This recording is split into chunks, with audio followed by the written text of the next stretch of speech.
एक तरफ जहां प्रधानमंत्री नरेंद्र मोदी चीन में अपनी कूटनीति का झंडा गाड़कर वापस लौट रहे हैं, तो दूसरी तरफ नेता विपक्ष अपनी 17 दिवसीय वोटर अधिकार यात्रा का समापन कर दिल्ली लौट रहे हैं।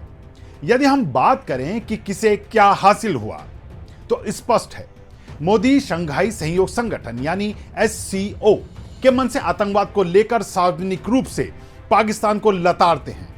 हर बार पाकिस्तान के साथ खड़े होने वाला चीन भी मौन रहता है।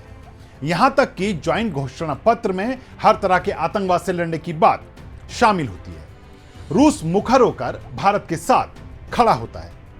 तय मानिए, बिहार चुनाव में यह चर्चा खूब रहने वाली है और राहुल गांधी बिहार से लौट रहे हैं एटम बम के साथ हाइड्रोजन बम का धमाका करने की धमकी देकर। नमस्कार, आप देख रहे हैं यंग भारत न्यूज और मैं हूं दीपक गौड़।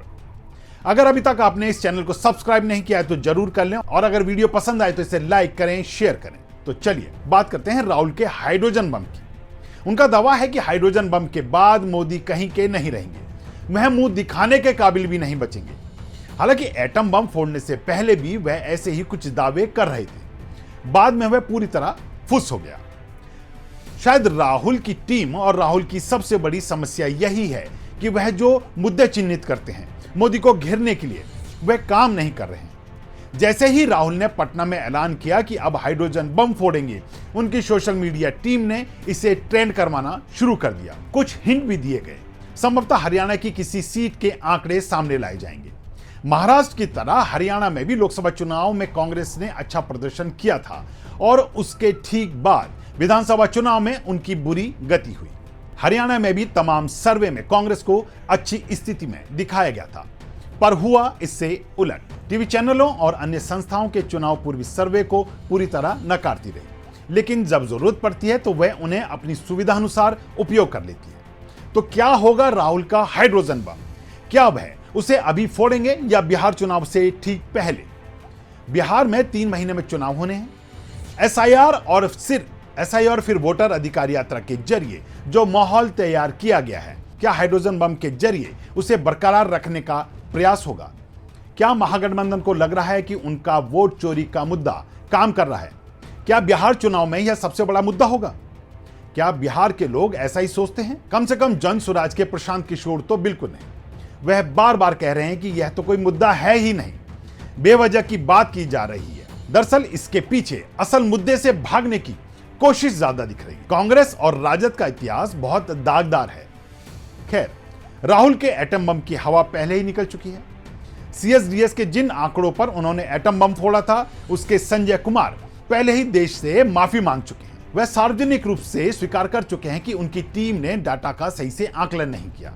मतलब साफ है, राहुल ने जो तथ्य रखे थे वह गलत थे। चुनाव आयोग भी पूरी दृढ़ता से इसे नकार चुका है। यहां तक कहा था कि राहुल गांधी शपथ पत्र दें अथवा देश से माफी मांगे। इसके लिए राहुल समेत महागठबंधन के नेता लगातार चुनाव आयोग को निशाने पर लिए हुए हैं। मान लेते हैं कि राहुल सही कह रहे हैं, तो CSDS के संजय कुमार का क्या उनकी माफी भी झूठी है? खैर, चुनाव आयोग और कांग्रेस में तू डाल में पात वाली स्थिति है। दोनों प्रतिदिन एक दूसरे को खारिज करते रहते हैं। 2 दिन पहले ही पवन खेड़ा ने पटना में सनसनीखेज खुलासा किया। उनका दावा था कि 243 सीटों में 89 लाख विसंगतियां पाई गई थी। चुनाव आयोग ने बूथ लेवल एजेंट यानी BLA ने आपत्तियां दर्ज भी करवाई थी, लेकिन चुनाव आयोग ने उनका संज्ञान ही नहीं लिया। मतलब आयोग जानबूझकर एक वर्ग के वोट काट रहा है। इसके प्रत्युत्तर में चुनाव आयोग फिर मैदान में आया और इसे पूरी तरह बकवास करार दिया। आयोग का कहना है कि सिर्फ 128 आपत्तियां आई हैं। खैर, राहुल ने अब कहा कि वह हाइड्रोजन बम फोड़ेंगे तो फोड़ेंगे। देखना यह होगा कि उससे बिहार की धरती, खासकर 3 महीने में होने जा रहे चुनाव में क्या क्या असर पड़ेगा। राहुल को अभी मोदी बम से भी जूझना है। यात्रा के दौरान जो हुआ उसका हिसाब किताब राजग के पास होगा। सभी को मालूम है आपदा में अवसर तलाशने में मोदी कितने माहिर हैं। फिर चाहे उन्हें मंच पर खड़े होकर अपनी मां को कहे गए अपशब्दों के जरिए ही तमाम बमों को फूस करना पड़े, वह करेंगे। आपको हमारी ये रिपोर्ट कैसी लगी हमें कमेंट बॉक्स में लिखकर जरूर बताएं और ऐसे वीडियो को देखने के लिए जुड़े रहिए हमारे साथ। हम हैं यंग भारत न्यूज, सच के साथ।